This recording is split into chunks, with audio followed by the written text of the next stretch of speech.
আল্লাহ এবং আল্লাহর রাসূলের ব্যাপারে যদি কেউ কটূক্তি করে, আল্লাহ এবং আল্লাহর রাসূলের ব্যাপারে যদি কেউ বাজে মন্তব্য করে, তাহলে অন্য কোনো কিছু চিন্তা করার সুযোগ নেই।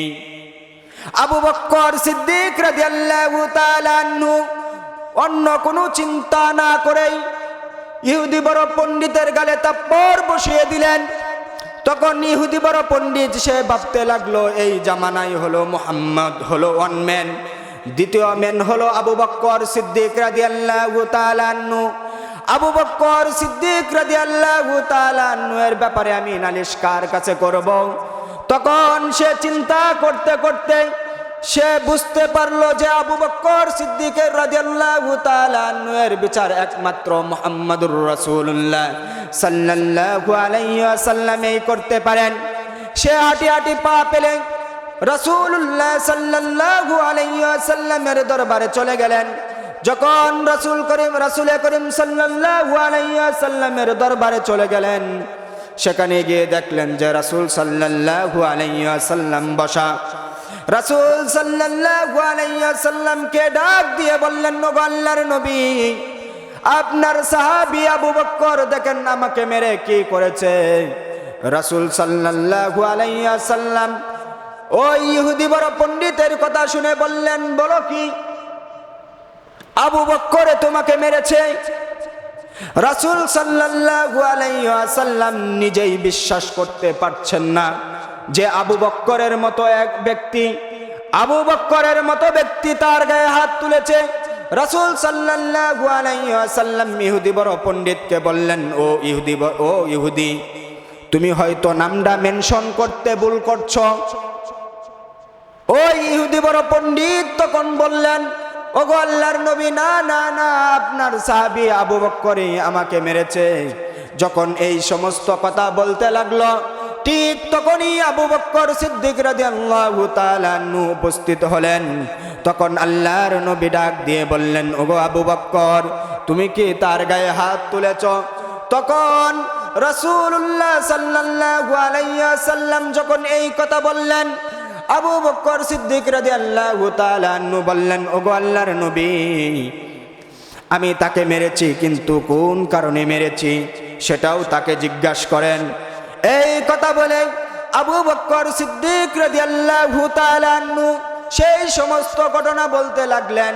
এই দিক দিয়ে ইহুদি বড় পণ্ডিত সে চিন্তা করতে লাগলো, যে নবীর সংস্পর্শে এসে আবু বকর রাদিয়াল্লাহু তাআলা আনহু ঈমান পেল, আল্লাহকে বিশ্বাস করলো, রাসূলকে বিশ্বাস করলো, সেই আবু বকর যদি আল্লাহ এবং তার নবীর ব্যাপারে বাজে মন্তব্য করার কারণে সাথে সাথে আমাকে আঘাত করে, আর যেই নবীর মাধ্যমে ঈমান পেল সেই নবী যদি এই সমস্ত কথা শুনে, তাহলে তো আমার মাথার কল্লাই চলে যাবে।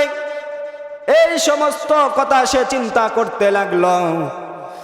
তখন রাসূল করিম সাল্লাল্লাহু আলাইহি ওয়াসাল্লামের কাছে সমস্ত ঘটনা আবু বকর সিদ্দিক রাদিয়াল্লাহু তাআলা আনহু খুলে বললেন।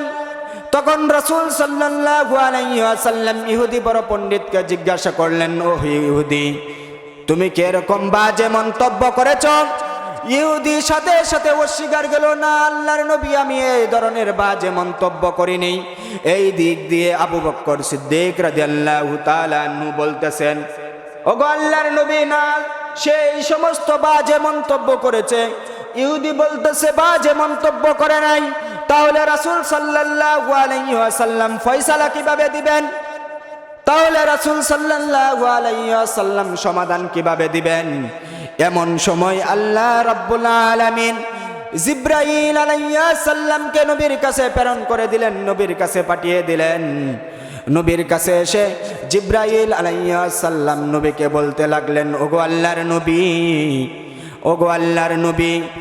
জিবরাইল আল্লাহর নবীকে বললেন, ওগো আল্লাহর নবী, আবু বকর এবং ইহুদির মধ্যে যে সমস্ত কথা হয়েছে, সেই কথাটা শুধু আবু বকর নিজেই শুনেনি, সেই কথাটা আল্লাহ পাক নিজেও শুনেছেন। এই কারণে এই আবু বকর সিদ্দিক রাদিয়াল্লাহু তাআলা আনহু-এর ব্যাপারে সাথে সাথে আল্লাহ তাআলা কোরআনে কারীম নাজিল করলেন, লাকাদ সামিআল্লাহু কাওলাল্লাযীনা ক্বালু ইন্নাল্লাহা ফাকীরু ওয়া আগনিয়া। রাসূল সাল্লাল্লাহু আলাইহি ওয়াসাল্লামের কাছে এসে জিবরাইল আলাইহিস সালাম বললেন, ওগো আল্লাহর নবী, আবু বকর যে সমস্ত কথাগুলো আপনার কাছে বলেছেন, এই কথাগুলো শুধু আবু বকরই শুনেনি, এই কথাগুলো আল্লাহ তাআলা স্বয়ং নিজেও শুনেছেন। বলেন সুবহানাল্লাহ। মুহতারাম হাজিরিন, এই কারণে প্রত্যেকটা মুমিন ভরসা রাখবে কার উপর? ভরসা রাখবে আল্লাহ তাআলার উপর, কারণ প্রত্যেকটা মুমিনকেই আল্লাহ তাআলা সাহায্য করবেন।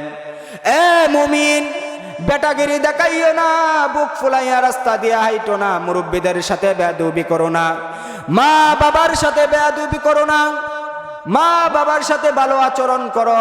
মা বাবা যদি দোয়া করে তাহলে তোমাকে কামিয়াবি করে দিবে কে? তাহলে তোমাকে কামিয়াবি করে দিবে আল্লাহ তাআলা। আর যদি মা বাবা তোমার উপর বদদুয়া দিয়ে দেয় তাহলে তোমার মতো হতভাগার কেউ হতে পারে না।